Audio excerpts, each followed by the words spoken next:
हाँ, तो जैसा कि मैंने कहा था कि मैं मधुशाला पे दूसरी वीडियो बनाऊंगा, तो ये है उस वीडियो का दूसरा पार्ट। और इसमें हम इस किताब के अपने एक्सपीरियंस की मैं बात करने वाला हूँ कि मैंने इसको पढ़ने के बाद क्या महसूस किया। पूरी पढ़ चुका हूँ मैं इसे, और पूरी पढ़ने के बाद मैं ये कह सकता हूँ कि इसमें जो मधुशाला जो शब्द है ना, इसके अपने अपने अर्थ हो सकते हैं। वैसे जो बेसिक जो इसका अर्थ होता है, जो मधुशाला का लिटरल मीनिंग होता है, वो होता है शराब खाना। लेकिन इस किताब में बच्चन जी ने इसे एक प्रतीक की तरह इस्तेमाल किया है, एक बहाने की तरह इस्तेमाल किया है, जिसकी मदद से वो हमें कुछ और चीज़ें समझा पाएँ, कुछ जीवन की बातें समझा पाएँ। उस वे में इसको इस्तेमाल किया है। लेकिन अगर हम लिटरल सारी जो रुबाइयाँ हैं उनका अर्थ निकालें, तो वो कहीं ना कहीं शराब खाने से रिलेटेड हैं, जो मधुशाला है उससे रिलेटेड है। लेकिन मधुशाला का एक गहरा अर्थ यहाँ पर सिर्फ शराब खाना नहीं है, वो बहुत कुछ है। वो जीवन है, वो आनंद है, सुख है, और प्रेम, मोहब्बत, ये सब जीवन की जो चीज़ें हैं वो इसकी जो जो अंत में जो यूज होता है मधुशाला, उसमें दिखाई देती हैं। मुझे जो सबसे ज़्यादा इस किताब की बात पसंद आई वो ये है कि ये आपको किसी एक अर्थ में बांधती नहीं है। मतलब कि जैसे आप कोई रुबाई पढ़ते हैं और उसके बाद आपको अपना कोई अर्थ मिलता है, उसका आपको कुछ समझ में आता है, उसको पढ़ने के बाद आपकी समझ के अनुसार, तो आप उसका अर्थ, अपना अर्थ निकाल लेते हैं। लेकिन उसी रुबाई का किसी और के लिए कुछ और अर्थ हो सकता है, कंप्लीटली डिफरेंट हो सकता है। और आपके लिए भी वही अर्थ बहुत अलग हो सकता है अगर आप कुछ और जीवन में अपने एक्सपीरियंस करते हैं और कुछ सालों बाद, कुछ महीनों बाद इसको दोबारा पढ़ते हैं, तो हो सकता है आपके लिए भी उन पंक्तियों का अर्थ बदल जाए। तो ये चीज़ इसकी बहुत खूबसूरत लगती है मुझे। और मधुशाला मेरे लिए सिर्फ एक कविताओं की किताब नहीं है, मतलब कि ये मेरे लिए एक जीवन को देखने का नज़रिया है कि जीवन में जो दुख होते हैं उनमें भी आनंद की अनुभूति कैसे ली जाती है।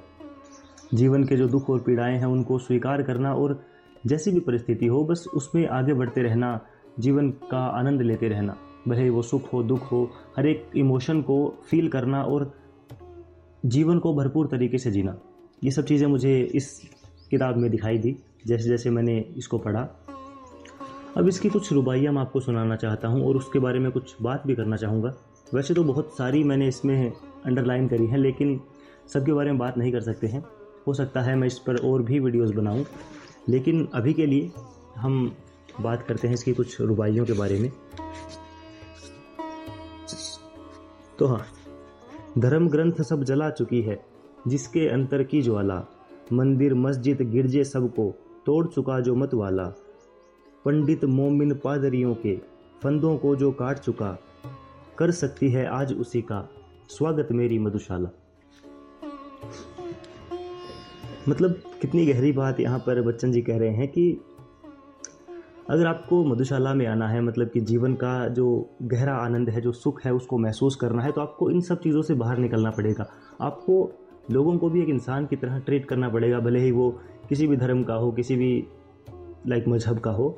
उसको एक इंसान मानना है, ना कि उसे दूसरे धर्म का मान के उसे नफरत करनी है। मतलब इन सब चीज़ों से, जो मंदिर मस्जिद हैं, धर्म ग्रंथ हैं, इन सब से आपको बाहर निकलना पड़ेगा, तभी आप जीवन का जो असली अनुभव है उसको आप महसूस कर पाएंगे, आप इंसान को इंसान मान पाएंगे।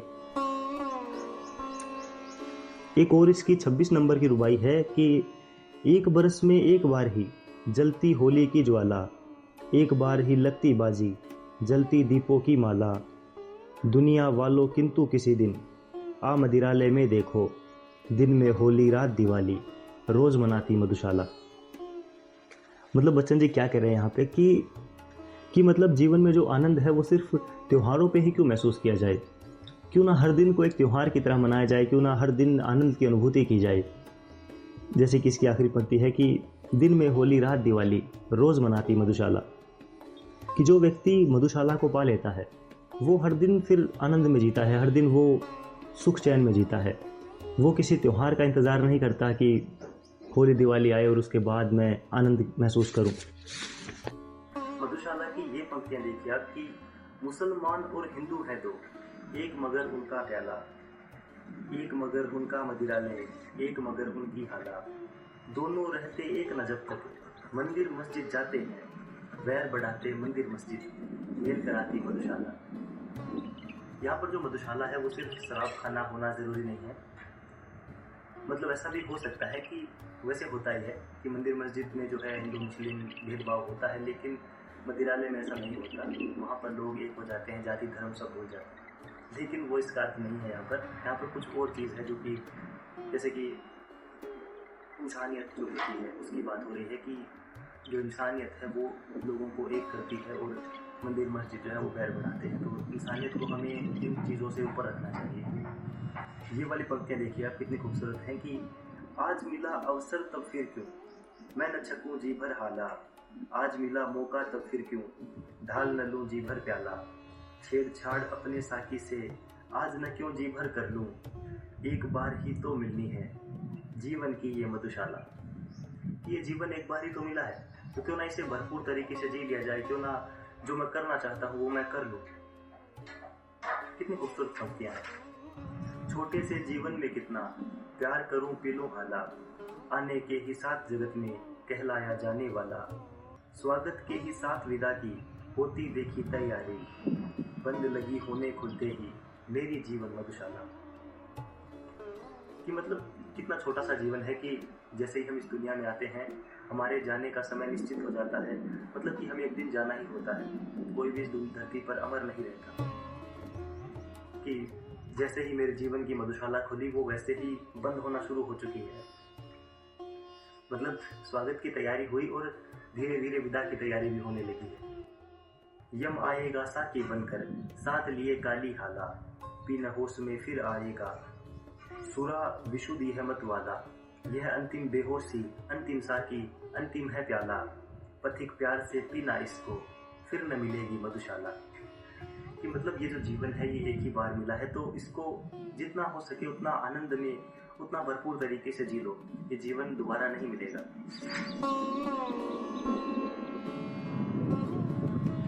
ज्ञात हुआ यम आने को है ले अपनी काली हाला, पंडित अपनी पोथी भूला साधु भूल गया माला, और पुजारी भूला पूजा ज्ञान सभी ज्ञानी भूला, किंतु न भूला मर के भी पीने वाला मधुशाला।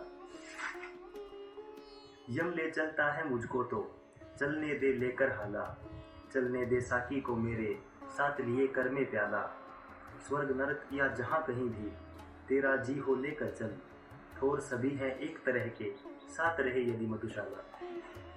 यदि अपनी कोई पसंदीदा चीज़ या फिर कुछ ऐसी मधुशाला, यहाँ पर मधुशाला जो है वो कुछ भी हो सकती है, अपना अपना अर्थ हो सकता है, तो वो यदि साथ रहे तो तुम मुझे कहीं भी लेकर चलो, सब चीज़ें मेरे लिए एक जैसी है। जो हाला मैं चाह रहा था वह न मिली मुझको हाला, जो प्याला मैं मांग रहा था वह न मिला मुझको प्याला, जिस साकी के पीछे मैं था दीवाना न मिला साकी, जिसके पीछे मैं था पागल हाँ न मिली वो मधुशाला। अभी और भी इसमें काफ़ी रुबाइयाँ हैं बची हुई। मुझे लगा था कि सेकंड पार्ट में शायद मैं इसको कवर कर दूंगा, लेकिन अभी भी बहुत कुछ बाकी है, तो मैं इस पर एक और पार्ट बना दूंगा, एक और वीडियो बना दूंगा। अभी के लिए इस वीडियो को ख़त्म करते हैं। शुक्रिया।